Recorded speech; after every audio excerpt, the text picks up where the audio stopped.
자, 여기가 폴리카보네트라겠죠. 자, 이렇게 두들 깨도 안 깨집니다. 안녕하세요, 닥터홍구입니다. 얼마 전에 현장에서 리프트를 설치를 하는데 거기에 내장 모수가 있었어요. 근데 그 내장 모수가 충전 임팩트 드라이버, 그 다음에 컷소, 직소, 멀티카타, 그 다음에 원형톱, 슬라이딩 각도톱까지 전부 다 디월트 제품을 쓰고 있었습니다. 심지어 슬라이딩 각도톱하고 블루투스 스피커 같은 경우는 우리나라에 정식 출시가 되지 않은 제품이거든요. 그러니까 한마디로 직구해서 쓰고 있다는 얘기죠. 와, 저 사람은 진짜 굉장한 디월트 매니아인가 보다 라고 생각을 하고 한참 일을 하고 있었어요. 그 팀 중에 한 명이 저한테 와가지고, 아니 유튜브에 공구 리뷰하는 사람이 이게 부품함이 이게 뭐예요? 그러는 거예요. 솔직히 저는 이게 전기 부자재를 여기다 다 때려 놓고 다니거든요. 이 공구통이 옛날 컷소를 담았던 공구통인데 제가 컷소를 잊어버리고 이거를 그냥 갖고 다니기 좋아서 그냥 피스며 뭐 터미널 이런 걸 다 때려 놓고 다니거든요. 한편으로 알아봐 주시는 거는 고맙기도 하고 한편으로는 좀 많이 창피하더라고요. 아, 이게 나는 공구 리뷰하는 사람이 좀 너무한 거 아닌가 라는 생각도 들더라고요.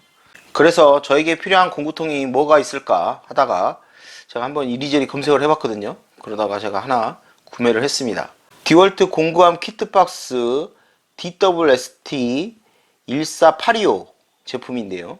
자, 여기 투명한 재질이 폴리카보네이트라는 건데, 폴리카보네이트는 햇빛에 강하고 또 잘 부러지지가 않거든요. 그래서 보통 건축자 재료는 지붕 마감재로도 많이 쓰이고, 뭐 예전에는 비행기 유리 대신 이 폴리카보네이트를 많이 썼습니다. 그래서 이 폴리카보네이트는 처음에 나왔을 때 이걸 망치로 두드러 깨도 이게 안 깨지는 거거든요. 폴리카보네이트를 사람 힘으로 찢으면 옛날에 자동차 한 대 준다고 막 그랬었어요. 그 정도로 이게 강력한 재질이긴 한데, 제가 이거 디월트 코리아에다가 전화로 문의를 했습니다.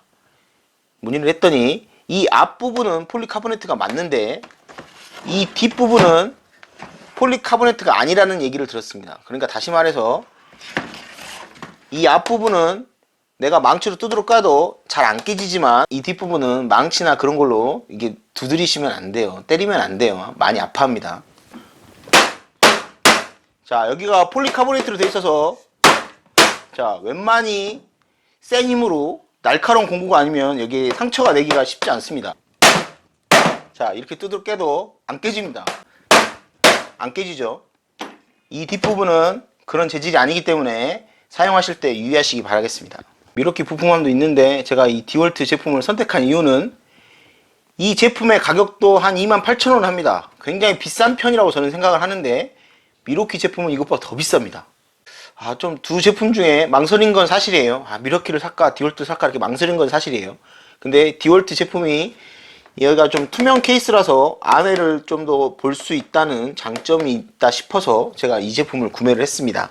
저는 이 제품이 T스택이랑 사이즈가 비슷해서 이게 T스택이랑 결합이 되는 줄 알았거든요.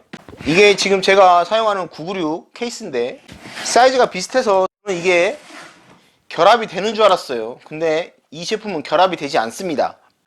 저는 솔직히 왜 이 공구함이 T스택이랑 결합 자체가 되지 않는지 이해가 되지 않습니다. 시스템 공구통인데 왜 이거를 이런 식으로 만들었을까 하는 아쉬움은 있어요. 근데 어쨌든 이 제품은 T스택과 결합이 되지 않는 거를 아시고 구매를 하시기 바라겠습니다. 이 제품과 결합하는 제품이 따로 있긴 한데 솔직히 저는 요거 하나면 충분하지 않을까 싶어서 요거 하나만 샀거든요. 나중에 혹시 제가 칸이 모자라면 한번 더 구매를 해보도록 하겠습니다. 자, 이 앞에 보시면 이게 철로 된 고리예요. 철로 된 고리고 이 옆에 하나 더 이렇게 있거든요. 근데 이 옆에 하나 더 있는 거는 이중 잠금 장치라고 얘기를 해요. 그러니까 지금 이렇게 열어져 있는 상태에서도 이게 지금 잠가져 있죠. 안 열리죠. 열리지 않게 잡아주는 역할도 하지만 이렇게 같은 녀석끼리는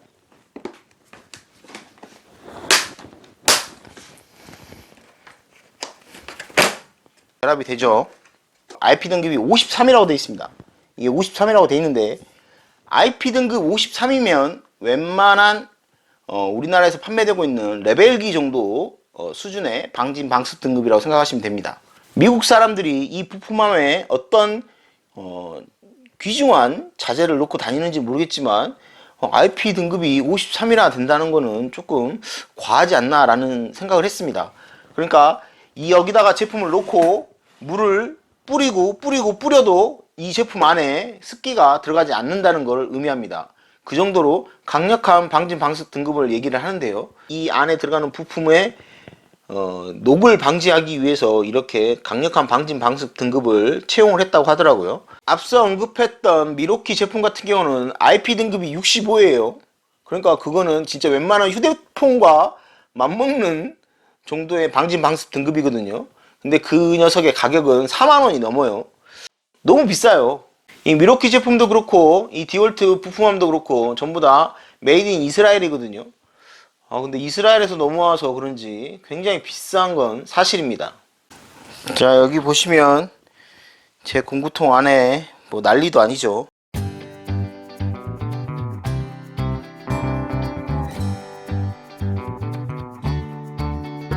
자, 확실히 이 라벨을 띄어내니까 속이 다 보이죠. 투명 케이스라서 어떤 부품이 많이 있고 적고가 한눈에 보입니다.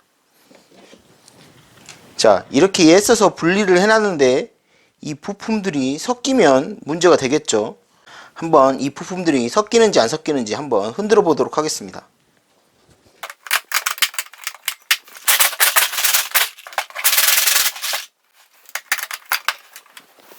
자, 섞이는 건 없네요. 자, 이 안에다가 휴지를 넣고 한번 물을 뿌려 보도록 하겠습니다.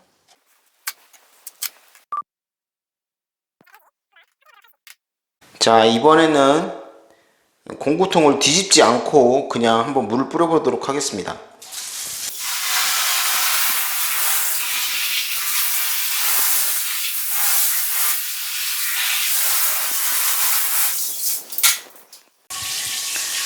자, 물을 한번 뿌려 보도록 하겠습니다.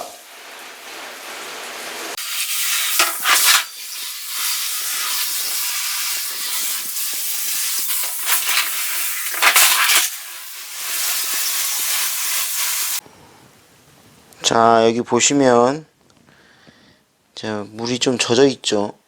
자, 여기는 젖지 않았어요. 자, 살짝씩 젖었네요.